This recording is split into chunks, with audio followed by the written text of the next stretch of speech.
अस्सलाम वालेकुम। आदिल अली आपके सामने। इस वक्त आप सब जानते हैं कि पाकिस्तान के सूबा सिंध में जो सूरत हाल है वो इंतहाई कशीदा है और मेरा ख्याल है कि ऑन ग्राउंड सिचुएशन जो है वो शायद ज़्यादा ही कुछ ख़राब है।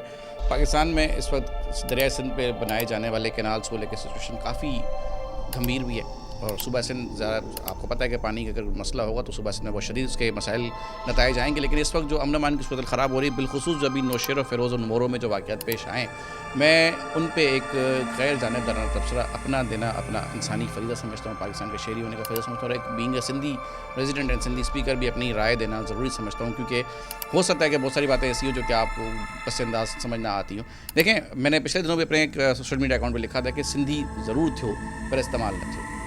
ये जो वाक़यात हो रहे हैं, मैं अगर चाहता तो सिंधी में बोलता, लेकिन मैं चाह रहा हूँ कि आप सब समझें, सब सुने। देखिए, बाज़ का तो ये होता है ये कि आप इंतशार फैला नहीं रहे होते, लेकिन बाज़ लोग आपको इस्तेमाल कर जाते हैं और आप किसी की आड़ में कोई अपने मज़मूम मकासद की तकमील चाहता है तो एक जो फ्रंट पे लोग होते हैं, मलबा तो उनके ऊपर आता है, इल्ज़ाम उनके ऊपर आता है। हो सकता है आपने इंतशार ना चाहा हो, लेकिन कोई नादिदा क़ुव्वतें हों ऐसी जो आपके पुरअमन एहतजाज को पुरतशद्दुद बना के कोई मज़मूम मकासद हासिल करना चाहते हो। अब वो कोई भी हो सकता है, XYZ, जैसा कि असेंबली के फ्लोर्स पर भी ये बातें हो रही है कि शरपसंद कौन थे हमें नहीं पता। ये ना तो सियासी वर्कर थे, ना कोई कारकुन थे, ना किसी जमात के लोग थे, ये तो सब कह रहे हैं। तो फिर आप ये सोचें कि वो कौन थे। ना तो मैं था, ना आप थे। अगर कोई और था तो फिर वो कौन था? अगर वो जो कोई और था तो फिर आप ये सोचें कि वो सिंध के अमन का और पाकिस्तान के अमन का कभी भी हमदर्द नहीं था, वो आपका दुश्मन था। ये जितनी भी वो तशद्दुद कार्रवाइयाँ हो रही हैं, इनका नतीजा पाकिस्तान के हक़ में, सिंध के हक़ में कभी भी मस्बत नहीं आ सकता। आप पढ़े लिखे लोग हैं, सियासी शऊर रखने वाले लोग हैं, अगर आप किसी कॉम्प्रेस जमात के भी हैं तो आप ये सोचें कि जो हालात आप क्रिएट कर रहे हैं, इनसे आप हुकूमत को अपनी रिट कायम करने और अपनी ताकत को इस्तेमाल करने की दावत दे रहे हैं। तो जिसका खमियाजा ना तो आपने भुगतना है, ना जिन्होंने शर फैलाया उन्होंने भुगतना है। आप भी चले जाएंगे, जो शर फैला गए वो भी चले जाएंगे। आवाम की ज़िंदगी मुतासर होगी, अवामी कारोबारी सरगर्मियाँ मुतासर होंगी, आवाम की जो रोज़मर्रा के जो मामूली ज़िंदगी है वो मुतासर होंगे। तो फिर ये जो मईशत है, जो लोगों की रोज़मर्रा की ज़िंदगी है, ये सारी की सारी मफलूज होकर रह जाएगी और इसका नुकसान देर पा जो होगा वो सिंध को ही होगा, सिंध की आवाम को होगा। आप सिंध के हमदर्द हैं, बहुत बड़े हमदर्द हैं, मैं समझता हूँ।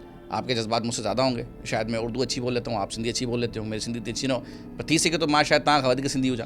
पर जुमला बीच में ऐड करने का मतलब ये था कि मुझे भी उतना ही दर्द है सिंध का जितना शायद आपको हो, बट ये तमाम अफराद जो अपने आप को एक सिंध का लिबादा दे के सिंध दुश्मनी पर उतरे हुए, मेरा ख्याल है कि आपको इतनी समझ और सूझबूझ होनी चाहिए कि भाई कौन आपका दुश्मन है, कौन आपका हमदर्द है, कौन आपके अंदर छुप के अपने मज़मूम मकासद की तकमील चाहता है और आपके चेहरे पे शरपसंदी फैला के पीछे से आपको किसी तरह से काटने की कोशिश कर रहा है।